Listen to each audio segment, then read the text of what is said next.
ti sọ fún yín pé everybody ló máa learn in a hard way. Everybody ló máa gbọ́n. Kò sẹ́ni tó máa péyàn kankan mọ́. Oníkálukú máa bọ́ síta ó máa sọ̀rọ̀ sókè. Oníkálukú máa sọ ọpọlọ ẹ̀ kalẹ̀. A mọ what next, what to do. Ní ìkórìtà tàdé. Ó ti wá get started by. Oníkálukú ti speak louder. Tẹ́ bá ń gbọ́ speak louder. Learn in a hard way.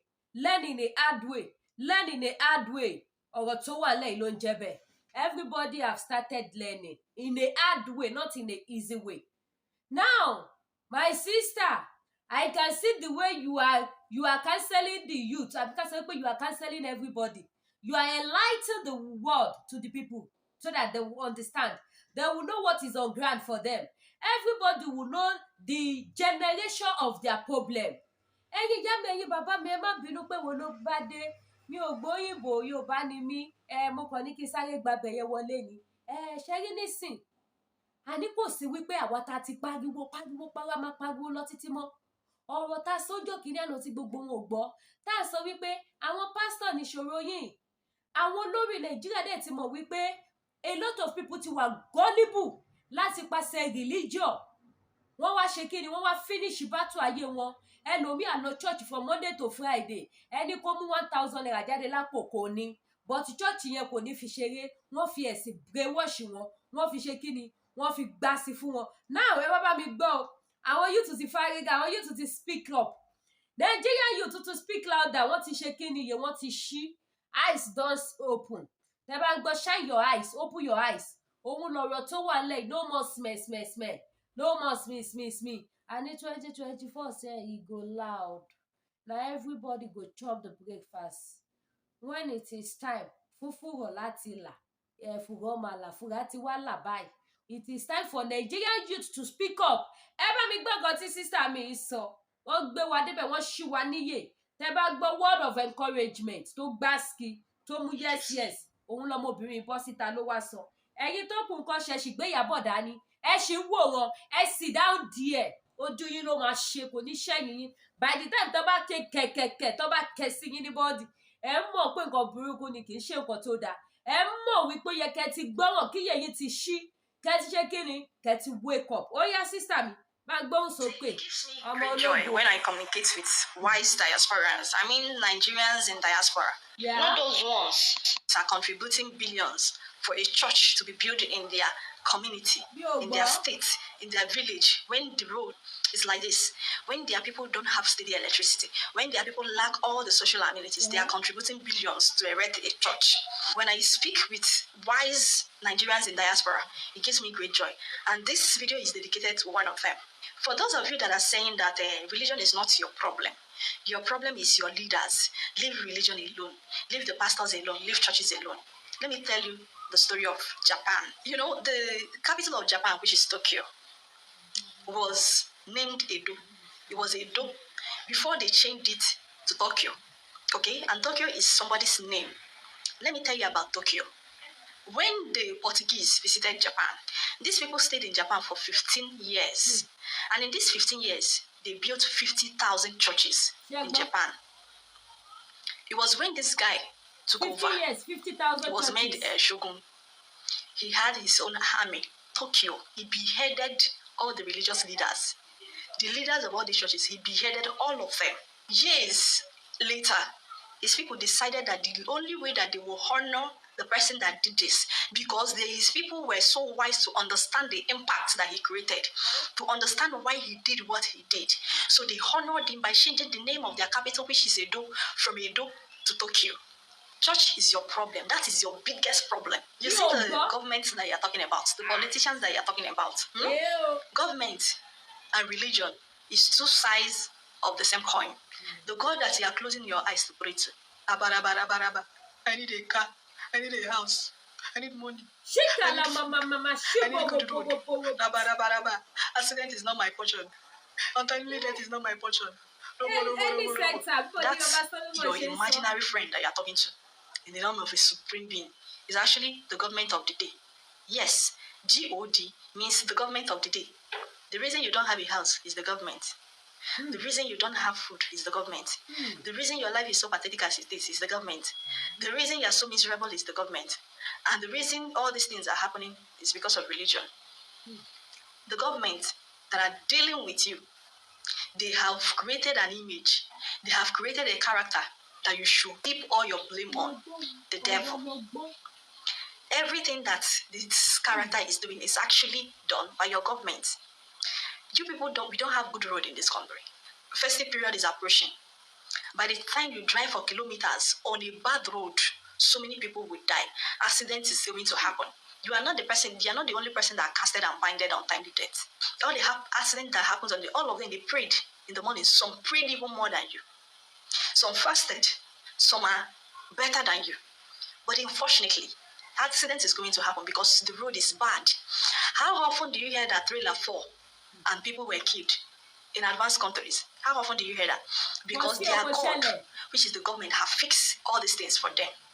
Untimely death is not their portion. It's not because they were casting and binding.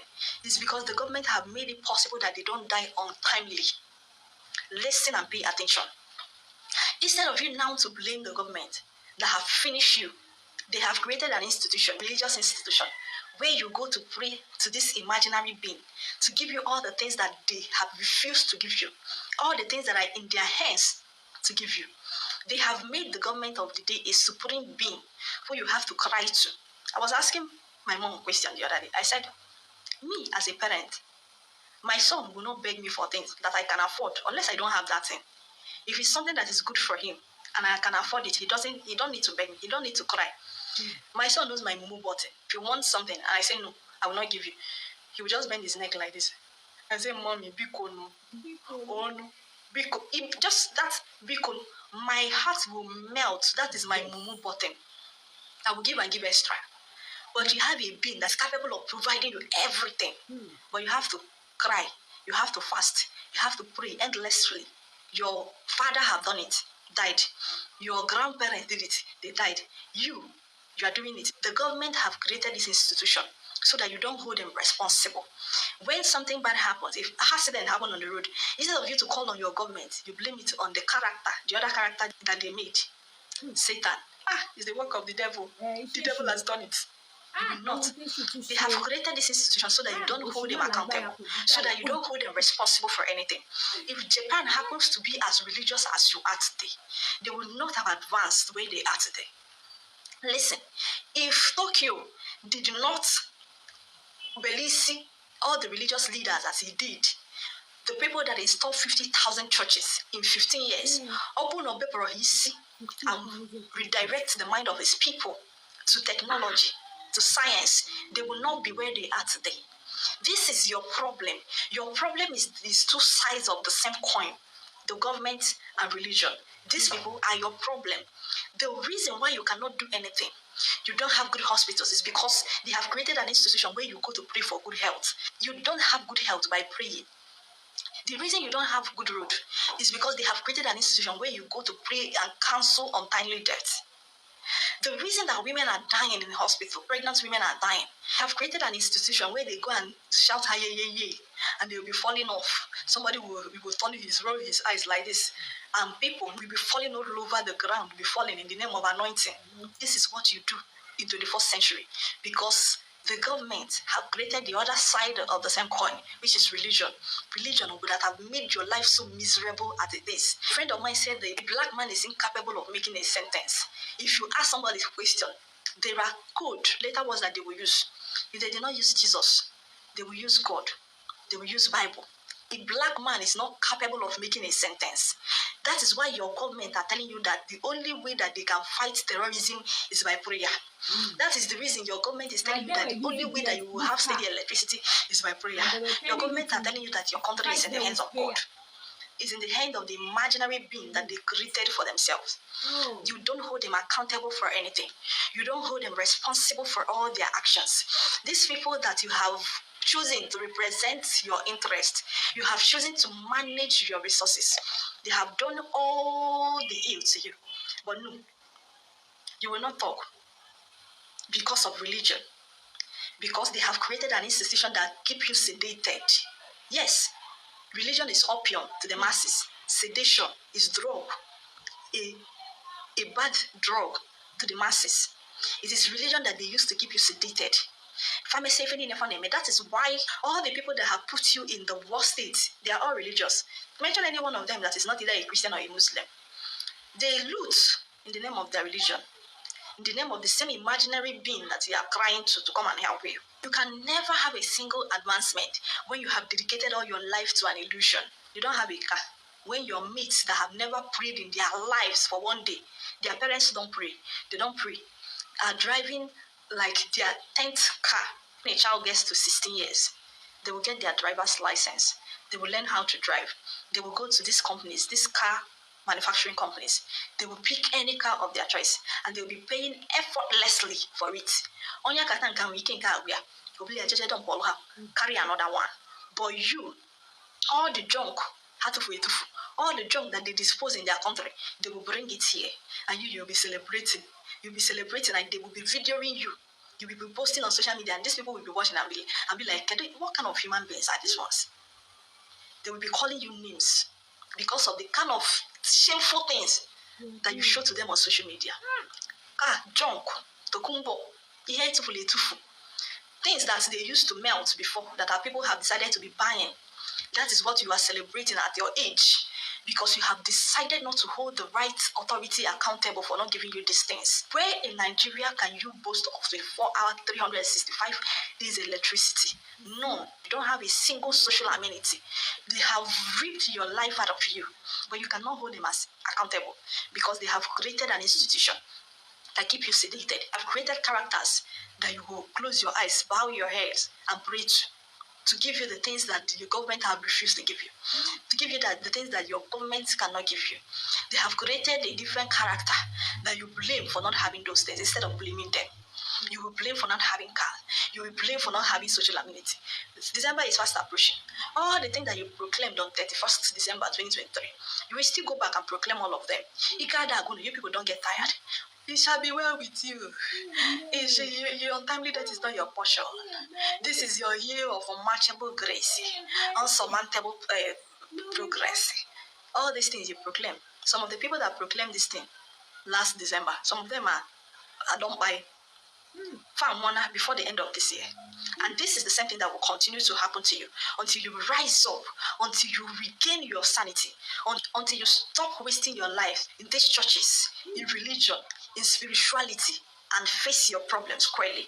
Look your problem in the face. Face you, the government of the day, and demand for your right. Demand for all the things that they have stolen from you. Demand for your right. That is the only time that you will advance. That is the only time that you will go from a third world country to advancement. That is the only time you have social amenities. That is the only time you will be driving the cars of your choice. That is the only time you'll be living in houses of your choice. That is the only time that you'll be breathing fresh air. You will go and buy Tokumbo tires. Tires, no, maybe Sigo. Then when you're going back from your festive period back to your base, tire gewa or the tire maybe, you will now blame Satan. You will now blame your village people. You will say that in the bone on our wall, here will go bogey. You are your problem. Instead of blaming the people that have made you not to afford new tire, they have made you not to afford new tire. You are blaming the devil. You are blaming the character that they have created for you to blame instead of holding them responsible. It is time to use your head. Think or sink. Ẹni tó bá jókòó dáadáa tó wo bí lady yẹn ṣe ń sọ ọ̀rọ̀ yẹn á mọ̀ pé ọ̀rọ̀ ọlọ́gbọ́n gidi lélẹ̀ ojú àwọn yúùtù wa ti là. Rówó jẹun ẹni ṣe èṣù ni. Rówó wọ mọ́tò ẹni ṣe èṣù ni. Rówó ilé san ẹni ṣe èṣù ni. Gọ́fmẹ̀ntì tí wọ́n seize owó tó seize everything tó jẹ́ pé gbogbo ọjọ́ ayé wọn olè ló fi ń jà sọ anything nípa wọn ẹni ṣe èṣù ni. Tẹ bá ń jáde lọ tí mọ́tò bá láksidẹ̀ntì ogun èṣù pòfo Jésù o ṣé tó kó mi yọ fèsì gọ́fmẹ̀ntì tí ò tún títí ṣe ẹni ṣe èṣù ni. Oh my sister, you will not die young. I love this video so much. Mo like video. Ṣẹ́rí video kì í ṣe kẹ́ gbọ́ wuruwuru, you will not understand. But just stay calm. Kẹ́ farabalẹ̀. Kẹ́ wá máa pick àwọn points tó máa jáde nínú ẹ̀. kẹ́ wá máa rò ó sọ́tùn kẹ́ rò ó sósì kẹ́ wá mú lò. Ẹ wo bí lady yẹn ṣe fa àwọn point yẹn. She talk about the government. Ibi tí government ti ń kógun jà wá tá máa sọ wípé iṣẹ́ èṣù ni. Ó sọ̀rọ̀ nípa ẹ̀. Tó sì jẹ́ wípé kò ń ṣe iṣẹ́ èṣù ló yẹ ká sọ lásìkò yẹn. Ó yẹ ká pariwo lé ìjọba lórí wípé government, you are the cause of all this. Àwa máa pariwo is the work of Satan. Satan, you are a liar. Satan, you are a liar. You will never conquer me. You will never do this. Satan tó ọ̀rá gbọ́wọ́ lẹ́rán, tó ọ̀rá mu alomo àti champagne. Tó jẹ́ pé ogun ìjọba yín ló jà yín at that point, at that movement. You will be shouting Satan. Later, she now to talk about ọ̀rọ̀ àwọn pastor tí wọ́n fi service, wọ́n fi ẹ̀sìn, wọ́n fi brainwash yín. Pastor máa sọ fún yín wípé I declare by this time next year you will be in your own mansion. Owó ilé ìsanmọ́. Ó dẹ̀ máa lóhun declare. What did he decree? What did he declare? Pastor will tell the whole member of church that I declare by this time of next month you will shout hallelujah. That was when you will now started crying. Wípé báwo mo ṣe fẹ́ sanwó ilé, kò sí jíjẹ, kò sí mímu, nǹkan ò gbé kan, aṣọ tí ń dànù léjìká, and your pastor decree and declare for you last week. Go to social media, you will see all these pastors. Go and check their page. Go and see the work of Satan that they were doing, and they will tell you they are declare into your life. The shame should not shame.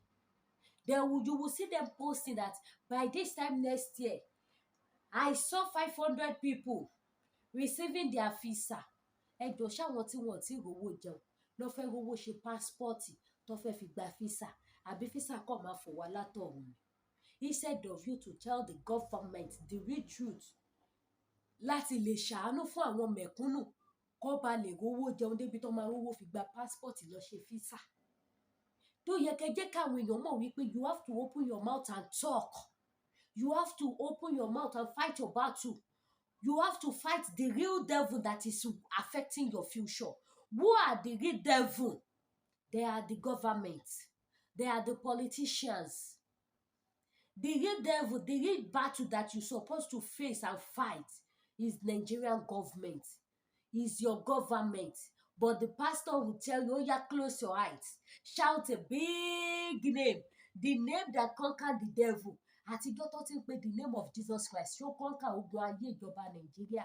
Their ogun is possible because the pastor that will come out and tell you to fight the battle and join you to pray láti wó ogun Nigeria. The pastor sef don collect brown envelope, he don collect Ghana must go, he don collect transfaction, he don collect tithes.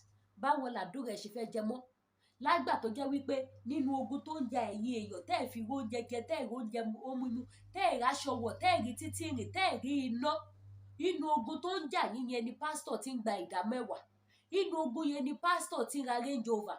Inú ogun yẹn ni pásítọ̀ ti ra bulletproof. Pastor will preach for you that you are covered with the blood of Jesus. Why him himself is not covered with the blood of Jesus? Why is he collecting mopo to escort him up and down? Do you ever ask yourself that kind of question? No. The pastor that the G.O, mommy G.O, wherever they were going with Audi that will carry original AK-47 to basket. Some of them self are using AK-4010 to move yes. They upon say they carry AK-47 follow them. They will still use bulletproof. Go and check all the daddy G.O, mommy G.O. Go and check their car, their jeeps. All of them is what? Bulletproof. And they were there telling you, you are covered with the blood of Jesus. Why are they not covered with that blood of Jesus? Why are they not covered? My dear sisters and brothers, my daddy and my mommy in this house, I did say you do not believe in your God. Let your faith, ìgbàgbọ́ yín kó mú yín lára dá. Don't follow the pastor so wípé tomorrow I will receive a miracle. Tomorrow I will do this. A lot of people are there that pastor have been prophecy in their life. And where are they today? They were in grave. Wọ́n ti di òkú. Wọ́n kú tògótògó wọn rí ògo lò because ogun Nàìjíríà ti kí ògo wọn ó ti sọ sínú ìgbèkùn, ó ti sọ kọ́kọ́rọ́ sódò. Ogun Nigeria ti padlock ògo wọn. Nigeria government ti ògo ayé wọn pa. Wọ́n ti sọ kọ́kọ́rọ́ ẹ̀ sínú odò ọ̀sàbòkun. And your pastor will tell you to continue praying for yourself. Continue fighting ogun ìdílé.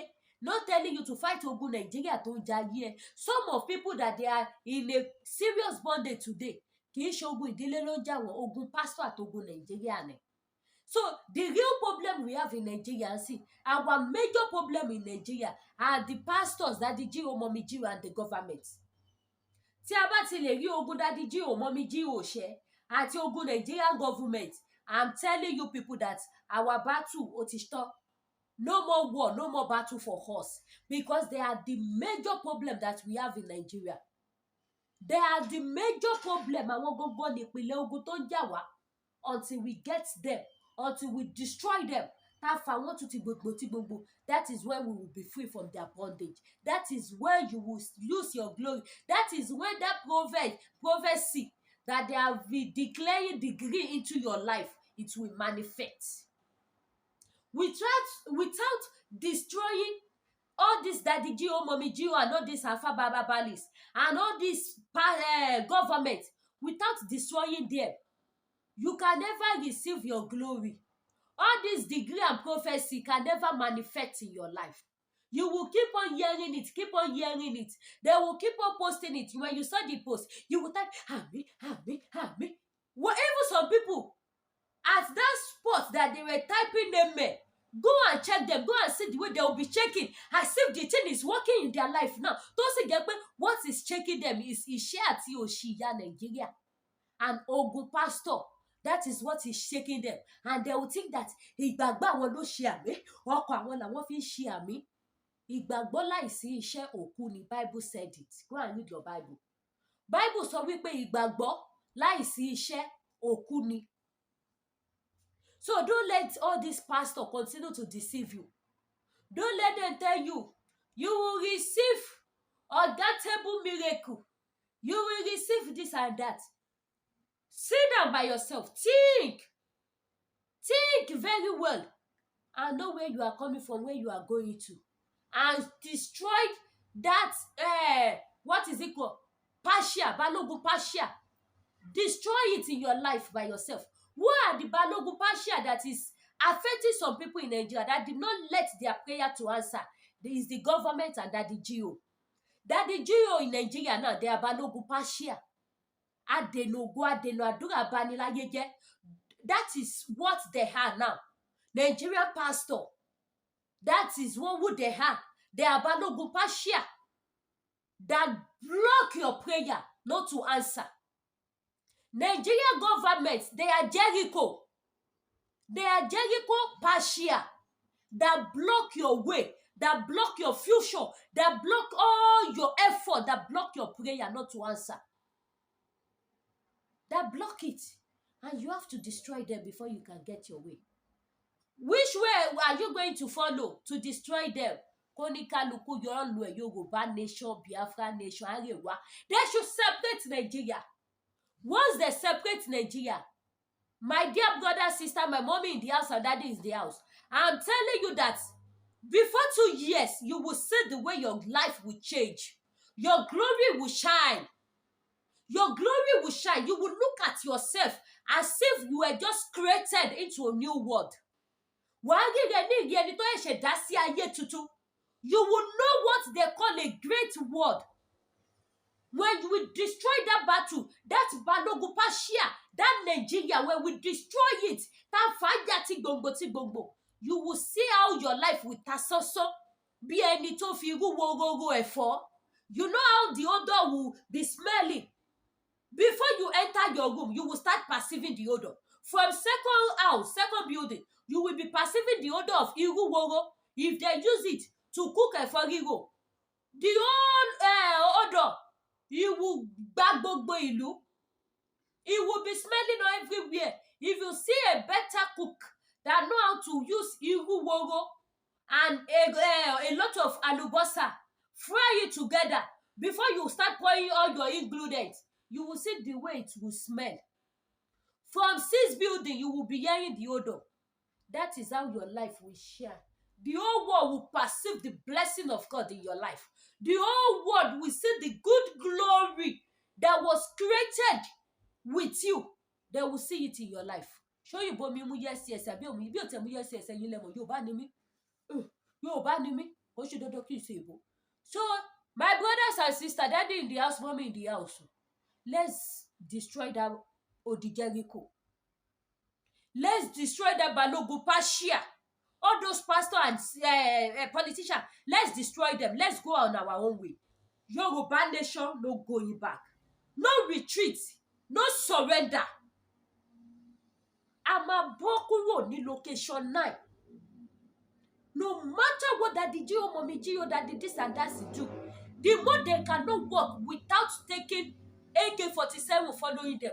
They cannot work without wearing bulletproof. Even Pastor Adeboye don't even use motor again. Anywhere he's going, you go with helicopter. And one day will be one day. Boko Haram will fall that helicopter. Go and write it down, whether you like it or not. The only prayer that I will pray is that come and get innocent people. Mi ò mọ̀rọ̀ sọ. Ẹ̀yin Redeemer, comment. Àṣírí pastor yín ló ṣẹ̀ sí ntayé. The only prayer I will do is I will say, be stuck ideni, be speak ideni. No wípé, kó má jẹ́ wípé, the day they will fall that helicopter, kó má jẹ́ àwọn innocent ló wà ńbẹ̀. It should be Baba himself. I know that day, if Boko Haram try to bomb that helicopter, Baba will fly with Holy Ghost fire bullets. Baba will fight because Baba is full. Baba Adeboye is full with anointing. He is full with the blood of Jesus. So there is nothing Boko Haram can do. That is why I'm praying to God. Say, one day, they should shake it. They should fall that Baba Adeboye helicopter. And the day they will break that helicopter, the day they will blow it down, I pray to Almighty Jehovah. Baba himself, he should be in that helicopter. It's that day that you people, you will know that there is God. Because it's sure for me, say, Baba go fly with anointing. Nothing go happen to Pastor Adeboye. But if na innocent people there, something go happen to them. That is why I don't want to make innocent people there inside that helicopter. Make Baba, and they repeat am. Baba Adeboye, where they tell you, say, if you want travel, go any country. You don't need ticket. You don't need to wear plane. You don't need motor. Just close your eyes like this and say, God, as I'm with you right now, I'm in your presence. I want to travel to America. And you will see yourself in America. The following day, Baba enter copter, go Abuja. And I know, say that copter na toy, don't be copter. Because Baba get anointing power. Even if Baba want travel, without taking copter, he dey. So know how they go for that copter. We go affect Daddy G.O. You know, go affect Daddy G.O. But I pray, I degree with the power in me. One day will be one day. Nigerian bandits, they will ever be no court in me. So it's mo sọ lọ. Èmi náà degree, mo declare. Gẹ́gẹ́ bí àwọn daddy wa ṣe máa sọ wípé ká ní gbàgbọ́ àwọn Daddy G.O. Wípé ìjọkan ẹ̀yin èèyàn lè fi mọ̀ bí Ọlọ́run ṣe tóbi tó, bí Ọlọ́run ṣe ń ṣiṣẹ́ ìyanu tó, ó máa já copter yẹn bọ́lẹ̀. Jésù Olúwa wa mi. Ẹ̀yin tẹ́ bá nífẹ̀ẹ́ prayer point yẹn ṣàmì, ẹ̀yin tẹ́ bá dẹ̀ nífẹ̀ẹ́ bú mi, ebú òràn mi tẹ́ bá gbọ́. Ebúdòwó ebúdọ́là ló jẹun wá dúpẹ́ o. Ebúdòwó ebúdọ́là ló jẹun mọ́pẹ́ wá. Bọ́rọ̀ tí mo sọ tó bá ti nítumọ̀, ohun tó kù ó kéré o. Ebúdòwó ebúdọ́là ló jẹun wá dúpẹ́.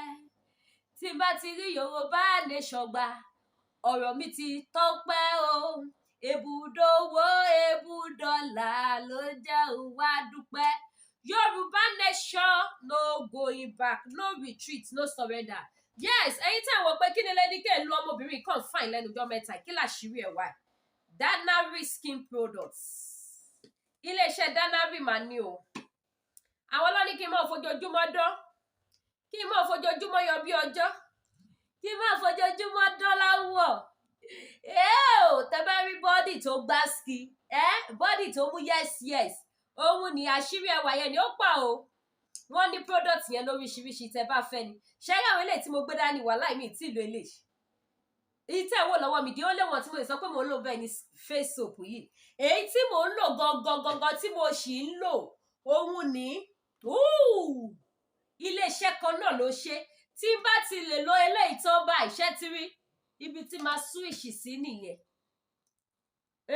ìtí máa switch sí òun lélẹ̀ from the same company ni ṣùgbọ́n ṣe wọ́n yàtọ̀tọ̀ skin tó bá ti bàjẹ́ tẹ́ ti lo àwọn kírìmù abẹ́ ti lo àwọn shampoo ó wá ti bà skin yín yẹn jẹ́ ń tẹ́ máa fi pé padà lélẹ̀ pẹ̀lú face soap àti face cream. Where is my face cream? Àti face cream òun ni ó mo ṣe ní mi tí làwọn tẹ́ẹ̀tì yẹn ṣe rí tí má ọṣẹ wẹ̀ mi wà ń bedroom ike white báyìí yẹn tẹ́ bá ń follow mi dáadáa ẹ ti rí òun ni ṣe rí tí bá ti lè lo gbogbo set eléyìí tán báyìí sìn máa wá padà sílé tí rí nǹkan kan mi ò tí yọ láwọ̀ àwọ̀ yẹn sì máa yọ gidi tí màá maintain ẹ̀dá kú òun ni gbé bá tẹ̀lé wọn mi ṣe rí gan lára ṣe rí ni gbogbo ẹ̀ mọ́ lólólólólóló.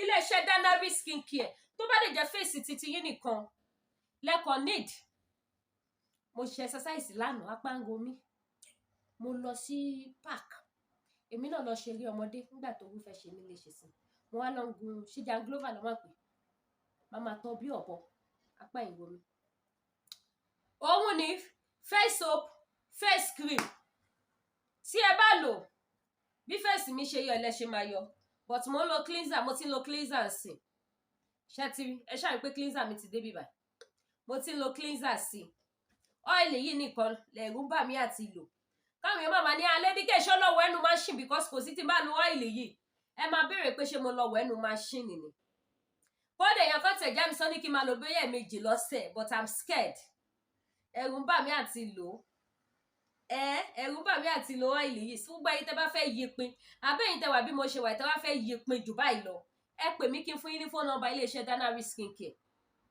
abẹ́ẹ̀kọ́ fẹ́ máa maintain irú eléyìí sìn ó wà fún maintain your skin it's not going to add to it òun mo ṣe ń lo eléyìí òun mo sì ṣe ń lo eléyìí pé kí n fi get skin yẹn padà and I've already get it òun nìyí mi ìlò ike kan tán ẹ wo bí mo ṣe dà ẹ wo bí mo ṣe mọ́ kódà mi tí lò dé half tí bá máa wá lo ike kan tán kó dẹ̀ ti ń lọ 2 months báyìí sí tí mo ti ń lò dàtí sí pé ike kan yìí sì máa ṣì lò fún 4 months kí n tó wá switch sí yìí so wọ́n láwọn product yẹn lóríṣiríṣi bá ṣe fẹ́ sí lójú òní tí wàá pè mí lórí WhatsApp number kí n fún yín ní phone number wọn gbogbo ẹ̀yin tẹ́ bá fẹ́ ra product iléeṣẹ́ TL ẹ̀yin dádì ẹ̀yin mọ́mì jẹ̀dí ò máa kọ̀wé jẹ̀díjẹ̀dí kò dá o ẹ̀yin mọ́mì mi obìnrin ni yín ẹ̀yìn ríro ẹ lo àgbo jẹ̀dí ṣé gbogbo tá à ń jẹ pizza kọ̀ọ̀kan bọ́gà